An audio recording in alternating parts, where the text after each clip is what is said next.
Hey everyone, and welcome back to Film Obscura. Today's episode will be a bit more rough cut compared to usual, as I'm just coming up with this on the fly, as opposed to my usual scripts that I use to collect my thoughts. Today we will be going over the weirdest superhero movie that I have ever seen, while also the most boring superhero movie I've ever seen. Push, from 2009. This film is like if they said, let's make X-Men, but realistic and boring? And also grungy? Now, to anyone who likes this film, I'm happy for you. And I wish I liked it too. But it's not that I hate it, it's just confusing and boring. So it has an all-star cast starring Chris Evans, Dakota Fanning, and Camilla Belle. So I expected a lot from this film, I'm not gonna lie. But when I turned it on, all I got was tons of exposition and just a story that was barely fitted together.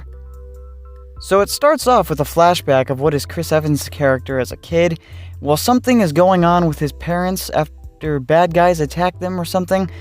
I'm trying to remember exactly because last time I watched this was like a month and a half ago. So you think the plot is setting up this backstory for Chris Evans and we're trying to figure out his life, right?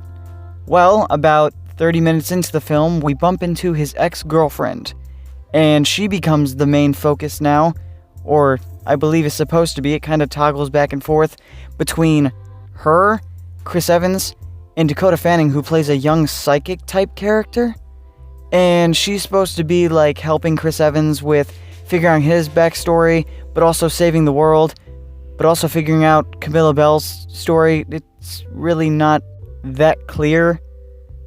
But what I gather from the most part of this film is it basically just boils down to a ragtag team of street-level superheroes.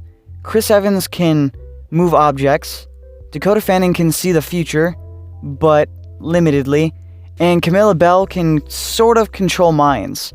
So they do have cool powers, it's just the way they're executed. Apparently in this universe, superpowers are like an underground society that people kind of like hide from each other, and they kind of form groups.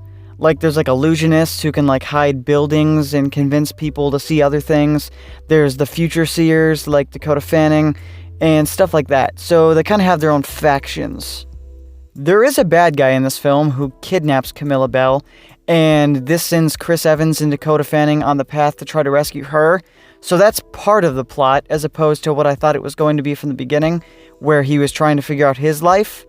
So, basically, Dakota Fanning and Chris Evans, they get to Camilla Belle at the end, and they have this final showdown with the bad guy. And this is where it confused me the most, and I think it would have benefited from a sequel. The final scene of this film involves some box that's supposed to be holding a virus. And Chris Evans injects himself with this virus and dies.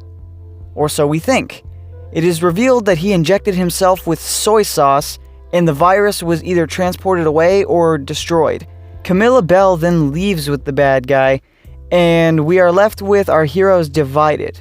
So Camilla Belle is with the bad guys now, and Dakota Fanning and Chris Evans are still sticking together. So the plot was really jumbled. It wasn't really figuring out Chris Evans' life, it wasn't really about rescuing Camilla Belle, and it wasn't even really about taking down the bad guy that sort of just popped in and out of this film in between the two plots that I thought were the main focus. And in the end, nothing is resolved. Now, do I think this show would have been a bad beginning for a series? No, this would have been an interesting pilot episode, and it would have even benefited if we got a sequel. But that never happened.